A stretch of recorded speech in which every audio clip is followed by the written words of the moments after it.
This week on Healthy Living, we look at motherhood, a rewarding experience that can bring significant challenges to a woman's mental health.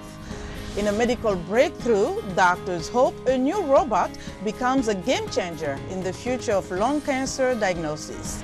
Plus, therapy dogs provide comfort and relief to stressed travelers at Istanbul's International Airport.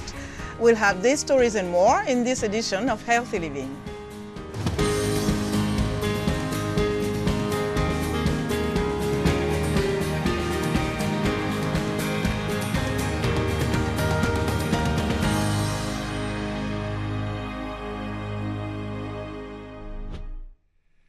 Hello, I'm Linor Moudou. Welcome to Healthy Living. Motherhood is often celebrated as a joyous and fulfilling experience. However, behind the smiles and baby photos lies a reality that many mothers face in silence: the struggle with mental health challenges that can arise during and after pregnancy.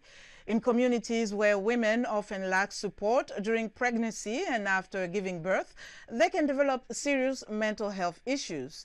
Anxiety, postpartum depression, guilt, isolation, and identity shift are some challenges mothers experience before and according to US-based Raleigh OBGYN Center. Let's go to Nigeria to meet a mother of two, Kuluwa Yusuf Musa, who describes her motherhood experience as an emotional roller coaster filled with joy and stress. The Abuja resident shares with VOA her thoughts on how nursing mothers can be supported for their mental well-being.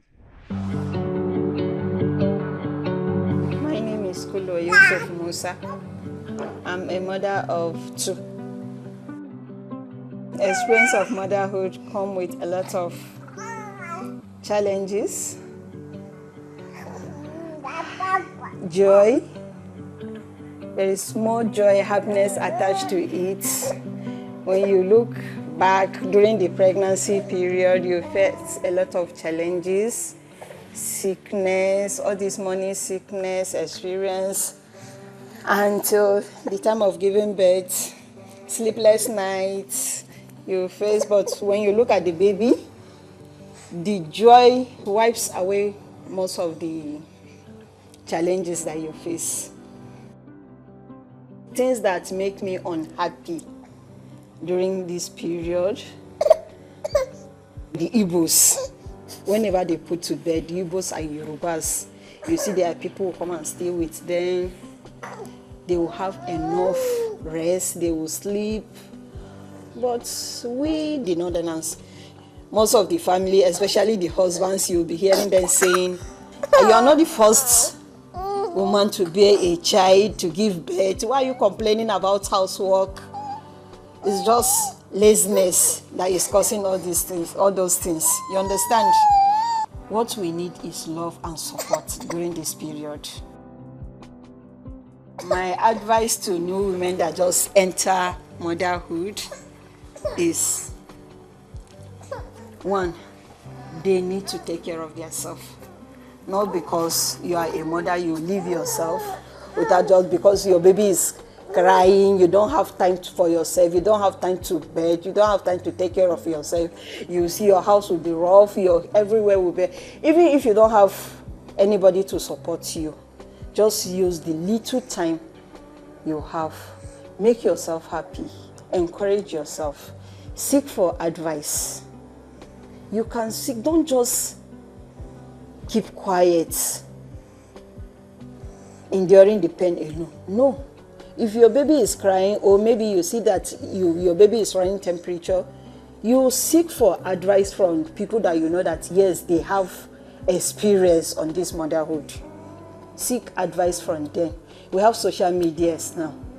Any change, you just type, please, how can I handle this? Before you know it, many comments, just be seeing me. You have that, there is relief in that communication.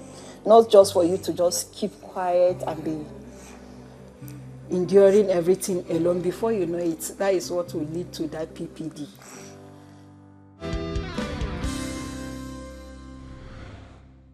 As As a mom, how do you take care of your mental and physical health? And what are some of the challenges you experienced during your motherhood journey? Here are some reactions from the streets of Kinshasa in the DRC. Becoming a mother is a change that a woman undergoes from conception to birth. It brings out a different attitude from when you were not yet a mother. You become responsible for yourself and for the yet-to-be-born child. In this way, you sacrifice your own well-being for the sake of the child. My mental health is what allows us to live. I have to take care of that by staying calm, by managing my stress well, because that's what allows me to manage my business and avoid getting sick. I have to maintain mental equilibrium, not worry too much or become alarmed. Physically, good nutrition is essential, and to eat well, you have to work. The challenges facing a mother are many. She has to feed, clothe, and educate her children, make sure they study, and look after their general well-being. Preserving their education is essential. A well-educated mother must be able to bring up her children well. There are many, but above all is the need to deprive yourself of certain joys and rights and make that sacrifice for the sake of the children. As a mother or parent, there are activities you can no longer take part in because of your love for your child. Dr. Sarah Budoromiye is a general practitioner at Hospital Care in Nairobi, Kenya. She discusses some of the realities of motherhood from pregnancy to birth and the mental health implications. Okay, motherhood is pictured as a very joyful and a very exciting event because, of course, we all know that at the end of the day, the desired baby is going to come and we are all excited, the family excited. First, we start before pregnancy, how the pregnancy has encountered. Some pregnancy are practically unwanted. That also impacts very much how the pregnancy will go on and how the mother will accept it, how should we carry out the 9 months journey. The second thing, very important, is that pregnancy is associated with a lot of changes.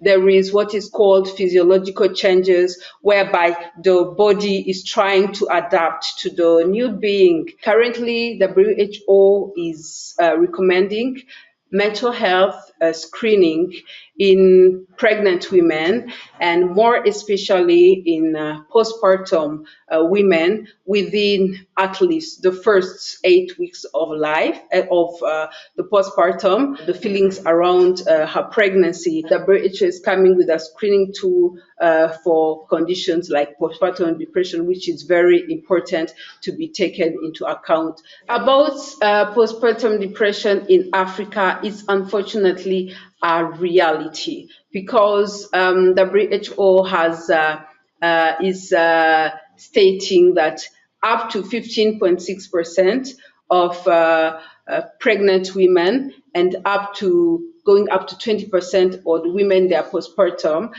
can experience actually postpartum depression or any type of mental illness stress. As healthcare practitioners, we have to screen the mothers whenever they come to the hospital to check how they are doing, and we encourage them to talk whenever they feel anything that is related to postpartum depression, and we also encourage them to always talk and to always open up and to never hide.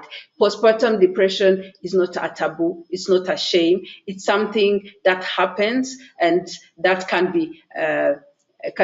be treated, and the mother goes very healthy and very well with her baby. An estimated 125,000 people will die in the U.S. in 2024 from lung cancer, according to the National Cancer Institute. At Sutter Health's Mills Peninsula Medical Center in Burlingame, California, they are getting help for diagnosis from a new ion bronchoscopy robot that was recently unveiled. Doctors agree that early detection can save lives. For those patients whose screenings have detected troubling signs, such as nodules, doctors hope they can produce a more accurate diagnosis by more easily finding those nodules in the lung to take a biopsy. A part of my job as a pulmonologist is to help patients when they have abnormal CT scans. One of the main things that people can get when they get a CT scan of their lungs that shows up is a spot on their lungs called a nodule. Nodules can be very can create a lot of anxiety for patients because when they have spots in their lungs, we and patients worry about cancer. The new ion robot allows doctors to navigate the lungs with a virtual map produced from a CT scan taken during a screening, as well as provide a real-time view of the lungs as the catheter enters the breathing tubes. This tool allows us to go after almost any nodule in the lung to try to provide patients with diagnostic certainty. When we can give patients diagnoses, we can alleviate some of their anxiety, and/or we can make treatment decisions to help take care of whatever the problem is. Dr. Alexander Zeiter, a pulmonologist at Sutter Health's Mills Peninsula Medical Center, has tried out the new ion bronchoscopy robot on 3 patients so far. He hopes the ability for the robot to find, biopsy, and even mark tough-to-reach nodules will help reduce anxiety in patients. Previously, Dr. Zeiter said a biopsy on the inside was a lot of guesswork, while a biopsy from the outside, via radiology, could potentially increase the risk of lung collapse. Lung cancer amounts for about 1 in 5 of all cancer deaths, according to the American Cancer Society. I see this as the future. There are other things that we will be able to do with this to facilitate better outcomes from surgery. The results that I expect to see with this robot should be able to give almost all patients answers with respect to what's going on inside their lungs. Now, if you're afraid of flying, there may be some relief. Some international airports, including in Istanbul, offer therapy dogs that provide comfort for passengers dealing with the anxieties of air travel. Alita and Cookie are the names of the therapy dogs. They are not your everyday dog. They are therapeutic dogs. The canines are ready for another day at the office. Their job is to calm the nerves of anxious passengers at the Istanbul airport. Ali Bakhtiyari, a 31-year-old passenger from Iran who flies back from Istanbul to Tehran, explains how he feels as he pets the therapy dogs. It feels great, when you see them, you definitely, the anxiety will go away, definitely. Trainer Volkan Arslan explains how well and how long they had to train the dogs for them to get friendly enough for passengers to play with them. Actually, this is a one-year process. Our dogs went through a serious training process. The purpose of this project is as follows. We host millions of guests from all over the world, and we launched the Therapy Dog Project to provide our guests with a better flight experience and to reduce their flight stress, if any. This concept originated in the United States after the 9/11 attacks. Dozens of U.S. airports have such programs. The 46-year-old Turkish dog trainer tells us more about how they schedule the dogs for this important job. Working hours of the dog are scheduled in a way that the dogs do not spend more than 3 hours with the passengers in a day. And they do not work every day. The dog that works today rests the next day. The next day, a different dog goes out on the field, and after he or she works for 3 hours, we return to our camp. The team of 5 dogs is sure to be kept busy, working to make travelers happy and calm. That's our show for today. For more health news, wellness tips, and medical breakthroughs, stay connected to Voice of America at voaafrica.com. You can follow me on X at Linor Moudou. Until next time, stay well and strive to make every day a healthy day.